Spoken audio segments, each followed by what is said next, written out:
సమంత తెలుగు సినీ పరిశ్రమలో పరిచయం అక్కర్లేని పేరు. 2010 ఏమాయ చేసావే సినిమాతో మొదలుపెట్టి అదే 2010 బృందావనం, 2011 దూకుడు, 2012 ఏగా సినిమాతో మన తెలుగు ప్రేక్షకులకి బాగా దగ్గరయ్యారు. అలాగే ఆ తర్వాత నుంచి వచ్చిన సినిమాలు కూడా మంచి పేరునే తెచ్చిపెట్టాయి. పైగా ఈ సినిమాలతోనే టాప్ హీరోయిన్స్ జాబితాలో తన పేరు నమోదైంది. అయితే సమంత గారు ఇప్పటి వరకు చేసిన సినిమాలు ఒక ఎత్తు అయితే ఆమె ఇప్పటి వరకు రిజెక్ట్ చేసిన సినిమాలు మరో ఎత్తు. నిజంగా ఈ సినిమాలు కూడా చేసుంటే సమంత గారి సక్సెస్ రేషియో ఇప్పుడున్న దానికన్నా డబుల్ ఉండేది. బట్ వివిధ కారణాల వల్ల చేతి వరకు వచ్చిన బ్లాక్ బస్టర్స్ ని తన కెరియర్ లో పడకుండా ఆపుకున్నారు. సో అయితే సమంత గారు ఇప్పటి వరకు వదులుకున్న సినిమాలు అండ్ ఈ సినిమాలని వదులుకోవడానికి ఆమె చెప్పిన కారణాలు, ఆ పూర్తి డీటెయిల్స్ ని మనం ఈ వీడియోలో పూర్తిగా తెలుసుకుందాం. సో వీడియోని అయితే ఎక్కడ స్కిప్ చేయకుండా లాస్ట్ వరకు చూడండి.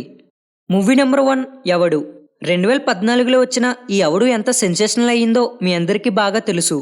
12 జనవరి 2014న వంశీ పైడిపల్లి దర్శకత్వంలో రామ్ చరణ్, శృతి హాసన్, అల్లు అర్జున్, కాజల్ అగర్వాల్ జంటగా నటించారు. అయితే Ram Charan girl friend character కి ముందుగా సమంత గారిని అనుకున్నారంట వంశీ పైడిపల్లి. బట్ సమంత గారు చెయ్యను అనడంతో ఈ ఆఫర్ శృతి హాసన్ దగ్గరికి వెళ్ళింది. అయితే సమంత గారు ఈ సినిమాలో చేయకపోవడానికి కారణం ఆమె హెల్త్ ఇష్యూ అండ్ అప్పటికే 2014లో రాబోయే 6 సినిమాల్లో చేయడానికి సైన్ చేశారు. ఒక పక్క ఈ 6 సినిమాల షూటింగ్ ని కంప్లీట్ చేసుకుంటూ మరో పక్క ఆమె ఆరోగ్యం మెరుగుపడడానికి ఎన్నో ప్రయత్నాలు చేస్తున్నారు. ఇక ఈ సమయంలోనే వంశీ పైడిపల్లి తన ఎవడు సినిమాలో Ram Charan girl friend character చేయమని అడగడానికి వెళ్లారంట. ఇక స్టోరీ వినకుండానే తన అప్కమింగ్ ఫిలిమ్స్ గురించి వివరించడంతో పాటు అప్పుడున్న తన హెల్త్ కండిషన్ కి ఇంకో సినిమా చేయడం అంటే కష్టమని ఈ ఎవడు సినిమాలో చేయడానికి తిరస్కరించారు సమంత. సో దీంతో వంశీ పైడిపల్లి సమంత గారు చేయనన్న క్యారెక్టర్ లో శృతి హాసన్ ని చూపించి 2014 ఈ ఎవడు సినిమాతో మంచి హిట్ అందుకున్నారు. ఇక సమంత గారు కూడా 2014లో రాబోయే తన 6 సినిమాల షూటింగ్ ని సక్సెస్ఫుల్ గా కంప్లీట్ చేసి మరోపక్క తన ఆరోగ్యాన్ని మెరుగుపరుచుకున్నారు. Movie number 2 Bruce Lee. Ram Charan గారితో కలిసి చేయడానికి వచ్చిన ఆ మొదటి అవకాశంతో పాటు ఈ రెండో అవకాశాన్ని వదులుకున్నారు సమంత.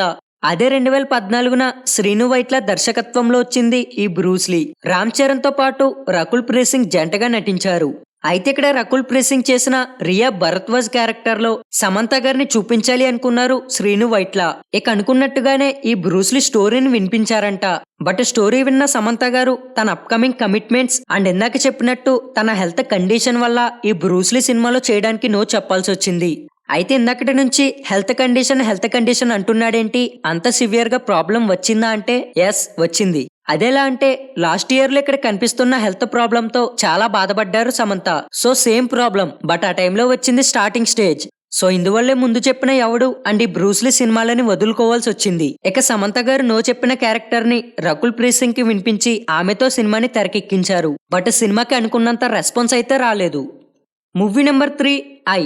2015లో ఒక రొమాంటిక్ థ్రిల్లర్ యాక్షన్ ఫిల్మ్ గా డైరెక్టర్ శంకర్ గారి డైరెక్షన్ లో రిలీజ్ అయింది. స్టోరీ, కాస్ట్, పర్ఫార్మెన్స్ అండ్ సినిమాకి చివరిలో వచ్చిన కలెక్షన్స్, ముఖ్యంగా రెహమాన్ గారు ఇచ్చిన మ్యూజిక్ ఇవన్నీ సూపర్ హైలైట్ అవడంతో సినిమా మంచి సక్సెస్ అయింది.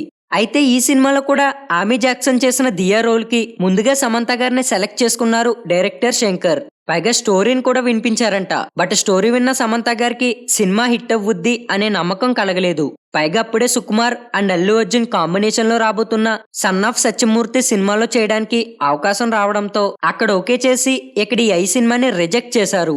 సో సమంతతో చేద్దామనుకున్న క్యారెక్టర్ ని అమీ జాక్సన్ తో చేసి ఈ సినిమాని మన ముందుకు తీసుకొచ్చారు శంకర్. అలాగే ఈ సినిమా రిలీజ్ అయిన ఆ 2015 సంవత్సరంలోనే ఇదే విక్రమ్ గారితో కలిసి తమిళ్ సినిమా ఇంద్ర తుకుల్లాలో చేశారు. కేవలం ఈ సినిమా తమిళ్లోనే రిలీజ్ అయింది. బట్ అక్కడ అనుకున్నంత హిట్ అయితే కొట్టలేదు. Movie number 4 Arjun Reddy. Sandeep Reddy Vanga Vijay combination లో వచ్చిన బిగ్గెస్ట్ రొమాంటిక్ డ్రామా ఫిలిం ఈ అర్జున్ రెడ్డి. సినిమా కొంచెం డబుల్ మీనింగ్ డైలాగ్స్ తో ఉన్నా కానీ చూడడానికి ఇంట్రెస్టింగ్ గానే ఉంటుంది. అయితే సందీప్ రెడ్డి వంగ ఈ సినిమాని విజయ్ అండ్ శాలిని పాండేతో అనుకోలేదంట. అసలు ఈ స్టోరీని అల్లు అర్జున్ అండ్ సమంత గారితో చేద్దామనే రాసుకున్నారు. ఇక స్టోరీ పూర్తయ్యాక ముందు అల్లు అర్జున్ గారికి వినిపిస్తే ఇలాంటి ఒక స్టోరీలో చేసే ఇంట్రెస్ట్ లేదని ఆయన తప్పుకున్నారు. ఇక యాక్టర్ అయిన అల్లు అర్జున్ గారు ఒప్పుకోలేదంటే యాక్ట్రెస్ అయిన సమంత గారు ఎలా ఒప్పుకుంటారులే అని స్టోరీ చెప్పకపోదాం అనుకున్నారంట.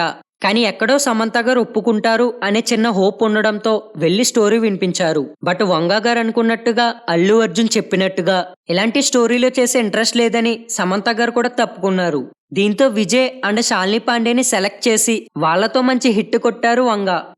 మూవీ నెంబర్ 5 ఎన్టీఆర్ కథానాయకుడు. ఎన్టీ రామారావు గారి బయోపిక్ గా 2019 సంవత్సరాన మన ముందుకి తీసుకొచ్చిన వాళ్లలో డైరెక్టర్ క్రిష్ జాగర్లమూడి ఒకరైతే మరొకరు నందమూరి బాలకృష్ణ.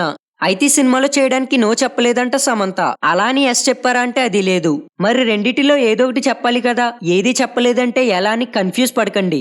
నిజానికి సినిమాలో విద్యా బాలన్ గారు నటించిన క్యారెక్టర్ కి సమంత గారైతే బాగుంటుందని తనలో తాననుకున్నారంట క్రిష్ జాగర్లమూడి. బట్ బాలకృష్ణ గారి క్యారెక్టర్ కి విద్యా బాలన్ గారు అయితే బాగుంటుందని చెప్పడంతో తాను అనుకుంటున్న సమంత గారి కన్నా బాలకృష్ణ గారు చెప్పిన ఈ విద్యా బాలన్ గారి క్యారెక్టర్ కి బాగా సెట్ అవుతారని సమంత గారిని పక్కకు పెట్టి విద్యా బాలన్ గారిని ఓకే చేశారు డైరెక్టర్ క్రిష్ జాగర్లమూడి. సో నిజంగా చెప్తే సినిమాలో చేస్తానంటారో చేయనంటారో తెలియదు కానీ సమంత గారి కెరియర్ లో మరో సినిమా మిస్ అయింది. Movie number 6 Pushpa. 2021లో వచ్చిన ఈ పుష్ప 1 చరిత్ర పుట్టిస్తే 2024లో వచ్చిన పుష్ప 2 దాన్ని తిరగరాసింది. అలాగే బాహుబలి 2కి వచ్చినంత success like collections, awards etcetera etcetera. So అలాంటి ఒక సక్సెస్ ఇప్పటి వరకు మన తెలుగు ఏ సినిమాకి రాలేదు. బట్ ఆఫ్టర్ 7 years ఈ పుష్ప 2 ఆ బాహుబలి 2 రికార్డ్స్ ని బ్రేక్ చేసింది. అయితే పుష్పలో రష్మిక కన్నా ముందు సమంతాన్ని సెలెక్ట్ చేశారని సోషల్ మీడియా అండ్ కొన్ని ఆర్టికల్స్ లో బాగా వైరల్ అయింది. సుకుమార్ గారు ముందనుకున్న శ్రీవల్లి సమంత గారేనని, ఆమెకి డేట్స్ ఖాళీ లేక మెయిన్ లీడ్ గా కాకుండా ఒక ఐటమ్ సాంగ్ లో చేశారని పెద్ద హాట్ టాపిక్ అయింది. అయితే ఇది ఎంతవరకు నిజమో తెలియదు కానీ ఈ పుష్ప 1 అండ్ పుష్ప 2లో రష్మిక ప్లేస్ లో సమంత చేస్తే ఎలా ఉంటుందనుకుంటున్నారో కింద ఒక కమెంట్ చేయండి. మూవీ నెంబర్ 7 జవాన్. 2023లో వచ్చిన one of the best and sensational cinema. Atlee రాసిన స్టోరీ అండ్ ఒక్కో క్యారెక్టర్ డెవలప్మెంట్ అయితే సూపర్ హైలైట్ ఉంటుంది సినిమాలో. అయితే సినిమాలో షారుఖ్ ఖాన్ రోల్ ఎంత స్ట్రాంగ్ గా ఉంటుందో నయనతార గారు చేసిన రోల్ కూడా అంతే స్ట్రాంగ్ గా ఉంటుంది. పైగా సినిమాలో నయనతార గారి ఎలివేషన్ సీన్స్ అయితే పిచ్చ హైలైట్ అయ్యాయి. జస్ట్ 300 crores బడ్జెట్ తో వచ్చిన cinema all over world wide గా 1150 crores ని వసూలు చేసి బిగ్గెస్ట్ బ్లాక్ బస్టర్ అయింది. అయితే సినిమాలో నయనతార గారు చేసిన నర్మదా రాథోడ్ రోల్ కి ముందుగా సమంత గారిని సెలెక్ట్ చేసుకున్నారంట అట్లీ. బట్ స్టోరీ నచ్చలేదని రిజెక్ట్ చేశారు సమంత. షారుఖ్ ఖాన్, విజయ్ సేతుపతి, దీపికా పదుకునే వంటి టాప్ యాక్టర్స్ చేస్తున్న సినిమాలో అసలు ఎందుకు చేయనన్నారో నాకైతే ఇప్పటికీ అర్థం కాలేదు. పైగా అదే సమయంలో విజయ్ దేవరకొండతో కలిసి ఖుషి సినిమా షూటింగ్ లో ఉన్నారు. మేబీ ఆ ఖుషి అనుకోలేనంత సక్సెస్ ని ఇచ్చేస్తాది అనుకున్నారేమో. పోనీలే అనుకుంటే అనుకున్నారని వదిలేస్తే మళ్లీ జవాన్ కి పోటీగా ఆ ఖుషిని రిలీజ్ చేసి ఈ బాలీవుడ్ సినిమాని మన టాలీవుడ్ లో ఆడకుండా చేద్దామనుకున్నారు.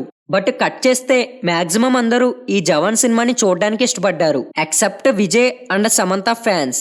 1 సెప్టెంబర్ 2023న ఖుషి రిలీజ్ అవుతే 7 సెప్టెంబర్ 2023న ఈ జవాన్ రిలీజ్ అయింది. ఈ జవాన్ 1150 crores ని వసూలు చేస్తే ఈ ఖుషి వరల్డ్ వైడ్ గా జస్ట్ 75 crores ని వసూలు చేసి ఫ్లాప్ అయింది.